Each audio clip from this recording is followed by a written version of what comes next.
गोंदिया के ग्रामीण इलाके में अप्रैल की शुरुआत में ही जल संकट गहराया। कई गांवों में पानी की भारी किल्लत, जल जीवन मिशन के अधूरे कामों पर सवाल, लोगों को लंबी कतारों में इंतजार करना पड़ रहा है। जिले के ग्रामीण क्षेत्रों में अप्रैल के शुरुआती दिनों में ही जल संकट गंभीर रूप ले चुका है। कई गांवों में पेयजल आपूर्ति पूरी तरह बाधित हो गई है, जिससे लोगों को भारी परेशानी का सामना करना पड़ रहा है। पानी की अनियमित आपूर्ति के कारण महिलाएं सुबह से ही घड़े और ड्रम लेकर लंबी कतारों में खड़ी नजर आ रही है। कई जगह घंटों इंतजार के बाद भी पानी नहीं मिल पा रहा। इस बीच जल जीवन मिशन के तहत करीब 70% काम पूरे होने का दावा किया गया है, लेकिन कई परियोजनाएं पिछले 5 वर्षों से अधूरी पड़ी है। ग्रामीणों ने प्रशासन से मांग की है कि इन कार्यों को जल्द पूरा कर नियमित जल आपूर्ति सुनिश्चित की जाए, ताकि उन्हें राहत मिल सके।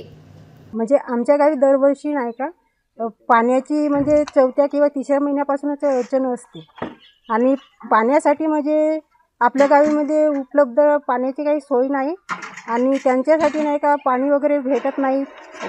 बोरवेलला थोडा पाणी येत आहे, मग आपल्या गावामध्ये थोडासा म्हणजे पाण्यासाठी लाईन वगैरे लावा लागते आणि नंबर वगैरे असं हो एक तास म्हणजे एका गुंडीला भरायला लागते ना, पाणी येत नसते तर थोडा येत असते बोरवेलला पाणी।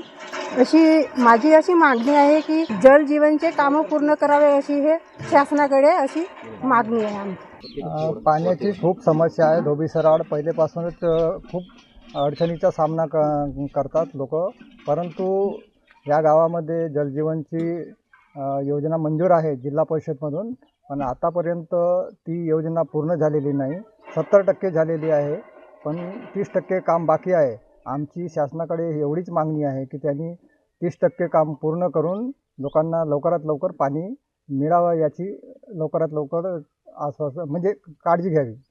अशी रांगा दररोज राहते का उन्हाळ्यामध्ये? हो, उन्हाळ्यात 3ऱ्या 4थ्या महिन्यापासून 5व्या महिन्यापर्यंत खूप रांगा लागतात ना, खूप त्रास होते पाण्यासाठी। व्यवस्था काय करताय आपण? आम्ही व्यवस्था आता मी माझ्या परीने ग्रामपंचायतच्या पणे 1 किलोमीटरपासून मी शेतातून पाणी आणतो आणि लोकांची पाण्याची गरजा पूर्ण करतो।